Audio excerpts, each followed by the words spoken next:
Hi everybody, this week on A9 News Kids, I'm going to be talking about Nancy Pelosi's husband's attack, the tropical storm Nalgae in Philippines, Hu Jintao, the previous president of China, Elon Musk and the Twitter deal, Russia-Ukraine war, the shooting of a Pakistani journalist, and Rishi Sunak, the UK Prime Minister.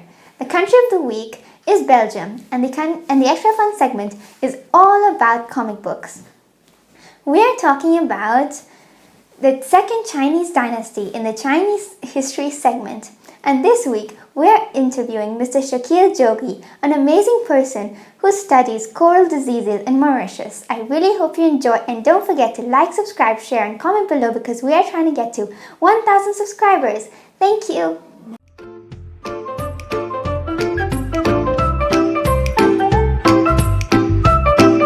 Next week, we are going to be making some changes to A9 News Kids and doing a rebranding. So stay tuned for that and make sure to come back next week to check it out because there will be a lot of amazing changes.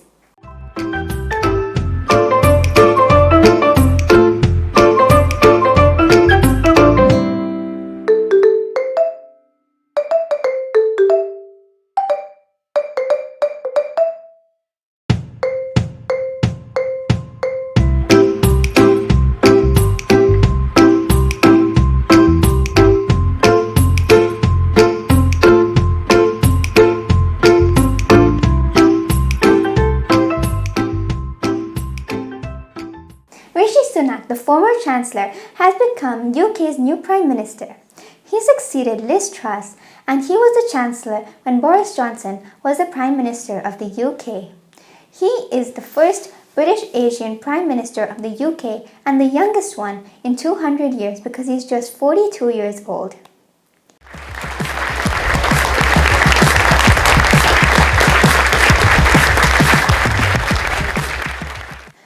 Rishi Sunak has been getting criticism for failure of leadership because he decided not to attend the COP27 summit next month.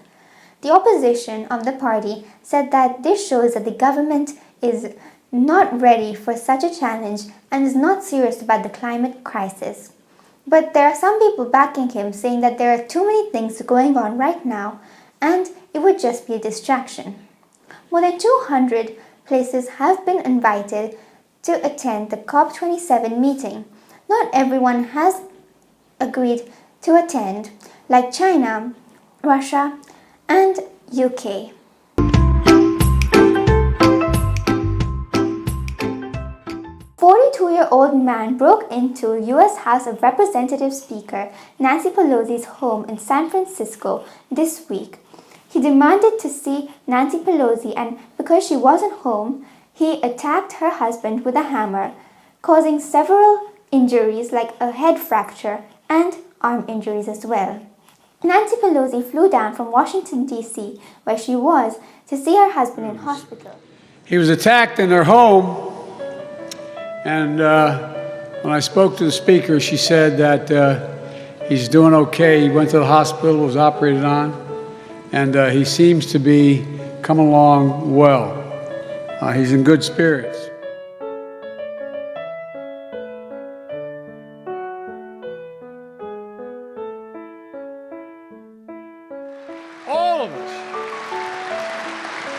All of us together as Americans, knowing Paul and Nancy and the families I do, they're tough as they come, but we're praying for them. There is no known motive as to why this 42-year-old man came in and broke into her house, and the police are still trying to figure that out. He has been arrested for attempted homicide.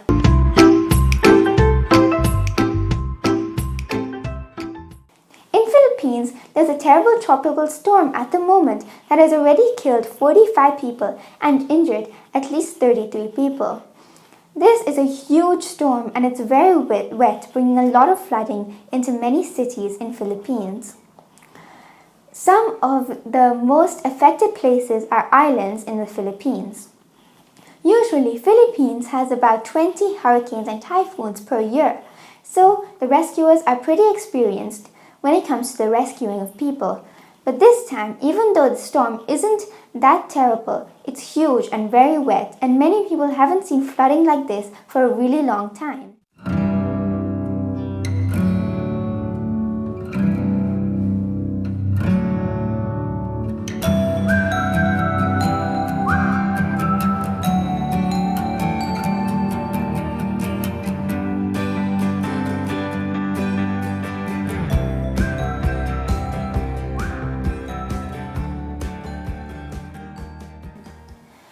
Some places in Philippines have had record daily flooding today, which is why many people are still stuck in the mud and the water, and they don't know how many people are missing at the moment.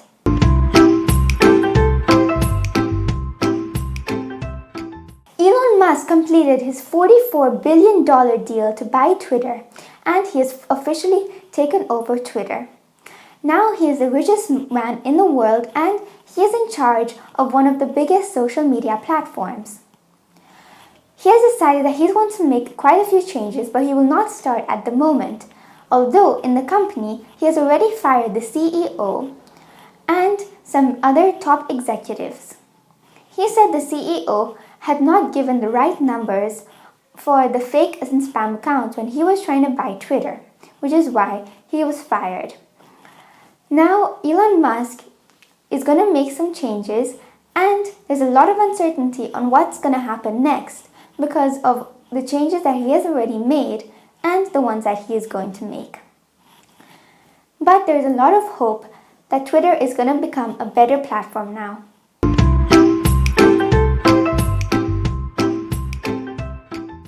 Hu Jintao, the previous Chinese president, was escorted out during a very important 5-yearly Communist Party meeting in China. There are many rumors as to why he was taken out, but it didn't look like he went willingly.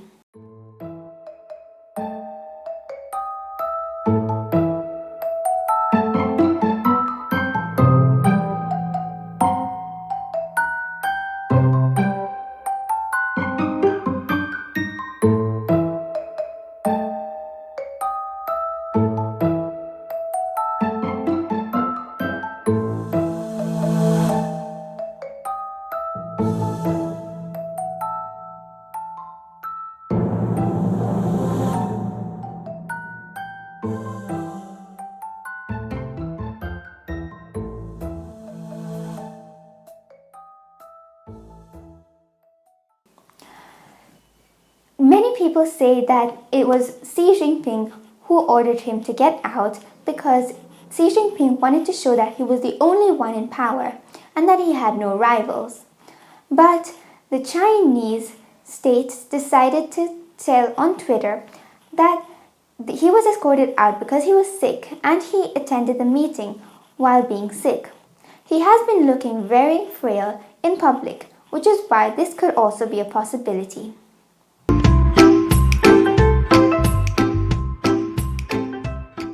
The people who are still in Ukraine are planning for a long winter because many of the energy infrastructure in Ukraine have been destroyed. It seems like there will be a lot longer and more power cuts because of this. President Volodymyr Zelensky of Ukraine said that despite all of this, Ukraine will not be broken by Russia and that he predicts the war will end soon. He also announced that 1/3 of the power stations in Ukraine have been destroyed.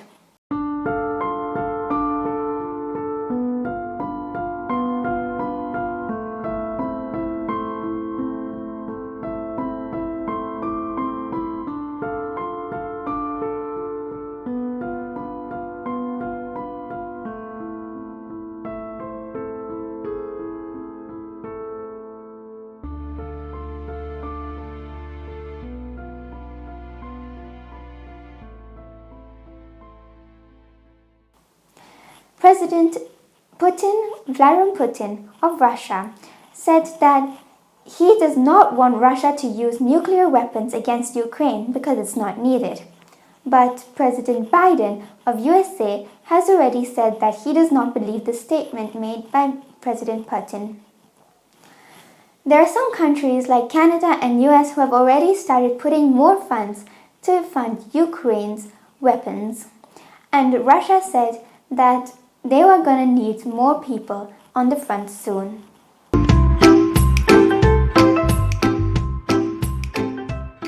Arshad Sharif, who was a prominent Pakistani investigative journalist, was killed by police forces in Kenya. Many people are mourning his death and turned up to his funeral in Pakistan. The Kenyan police said that this was a death of mistaken identity because they thought that he was driving a car which was stolen. But the car that was stolen looked nothing like the car he was in. Recently, in July, 9 police officers in Kenya were arrested because of the disappearance of 2 Indian nationals, and now this, which led people wondering about Kenya's police force.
He was an investigative journalist and very prominent because he spoke against the military in Pakistan, and he backed the old Prime Minister of Pakistan, Imran Khan. He also had a lot of enemies because when Imran Khan was out of office, he started blaming the military in Pakistan for it, which led him to get a lot of threats, making him leave the country. And now many people are thinking that Pakistan had something to do with his death.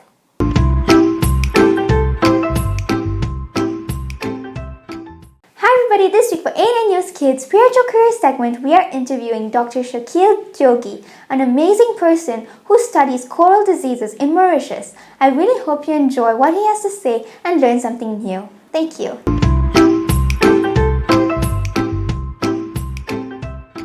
To describe yourself in a few words, how would you describe yourself? Oh, so I would say very passionate about doing research, and very keen about learning new things as well, especially everything related to the ocean, and of course, acquiring new skills as well is what I like very much. And of course, my passion, I like a lot of swimming, snorkeling, and doing underwater diving. So I think this is what characterizes me the best. Wow, that's amazing.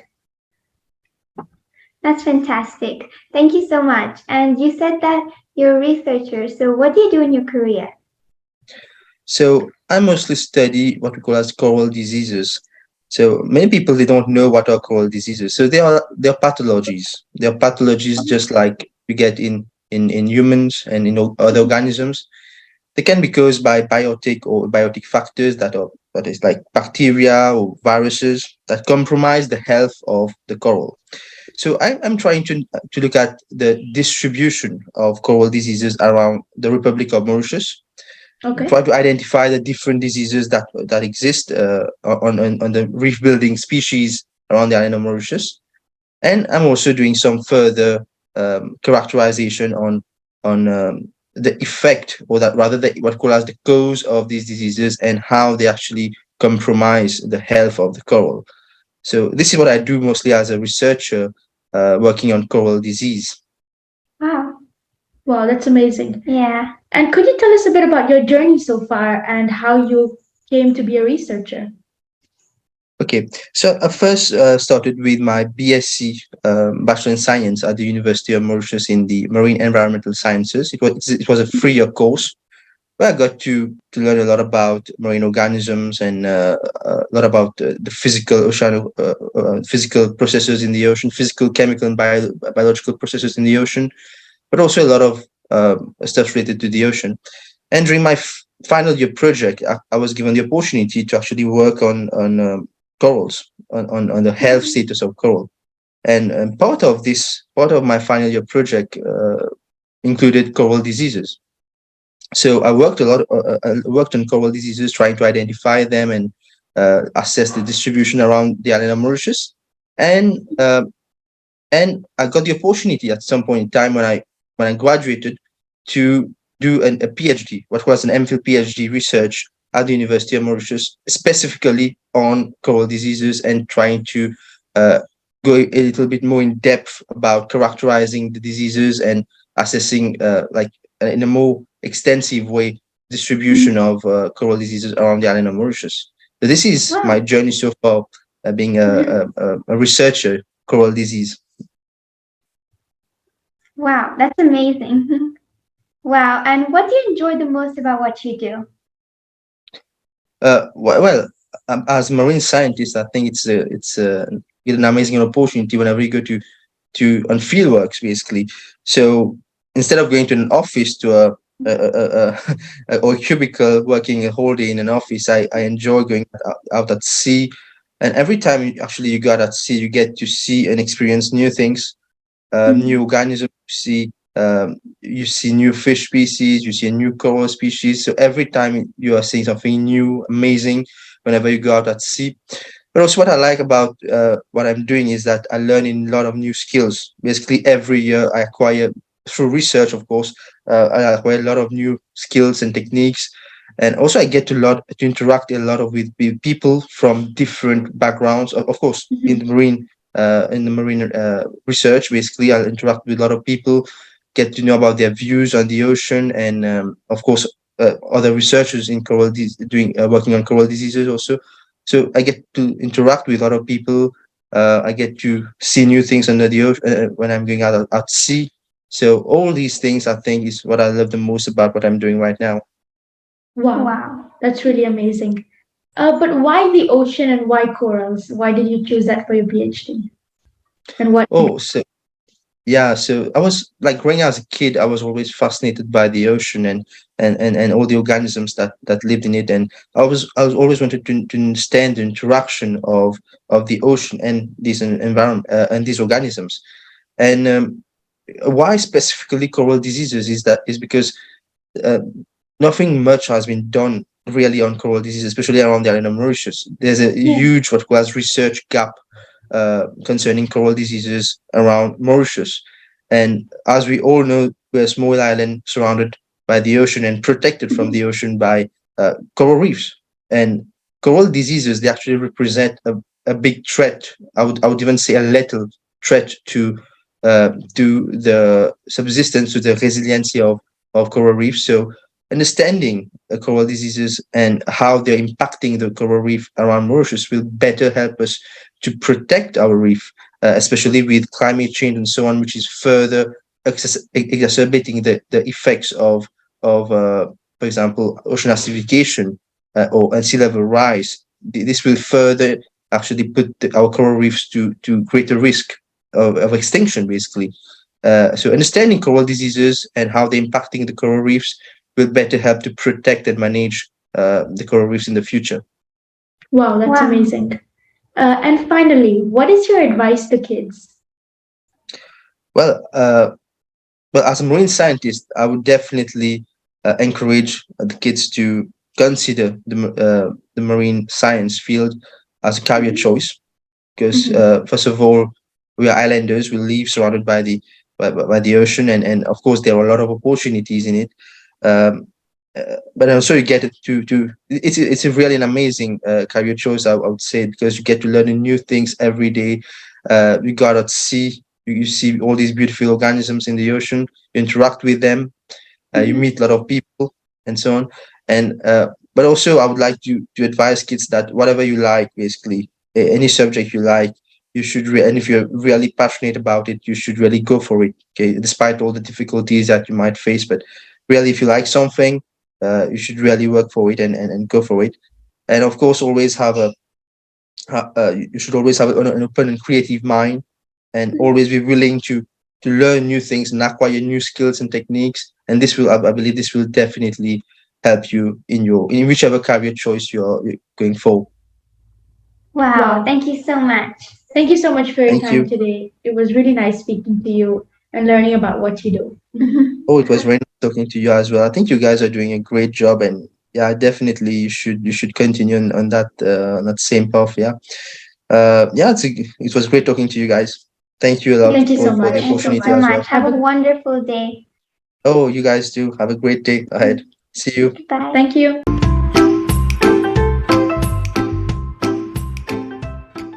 La Belgique est un pays d'Europe occidentale. Sa capitale est Bruxelles et sa population est de 11,6 millions d'habitants. La Belgique est connue pour ses gaufres, son chocolat et sa bière. La Belgique a inventé des frites. La Belgique est connue pour son équipe de football aussi. Le co-inventeur de World Wide Web était belge. Les Franco-Belges ont inventé beaucoup de bandes dessinées qui sont très connues aujourd'hui, comme Astérix et Tintin. Merci.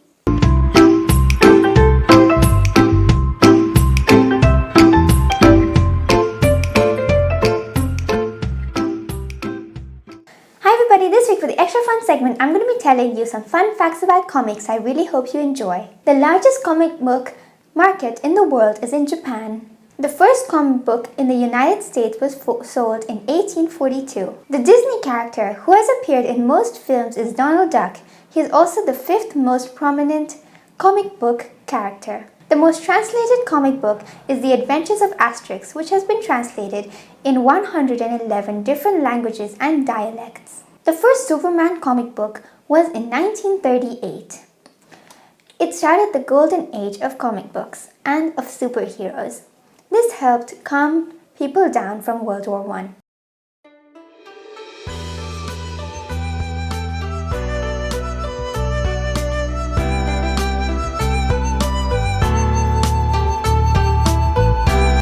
This week for the Chinese history segment, I'm going to be telling you about the Shang Dynasty, the second Chinese dynasty.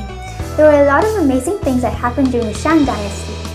The Shang Dynasty was the dynasty that overthrew the Xia Dynasty. They did this by defeating them in battle using recently discovered bronze tools and weapons. The Shang Dynasty ruled from about 1600 to 1045 BC. King Tang of Shang began the Shang Dynasty. He and his army attacked the Xia Dynasty because he saw a prophecy on a tortoise shell that said that he will do so. In the capital of Shang, which was called Yan, the priests there found oracle bones, and on the oracle bones they would write questions to the gods, asking them for help. This was a way to communicate with the gods during the Shang Dynasty, and it was the ancestor of Chinese writing that we know today. The Chinese had independently invented their writing. It's not connected to other languages which are around Asia as well. There are some writings in China that are similar to those of Japan because Japan writing also originated from the Chinese one. But the Chinese writing is very complicated, although right now it has a simplified version of the traditional one that was used earlier on. The Shang Dynasty was overthrown by the Zhou Dynasty, which we are going to be speaking about next week. 再见!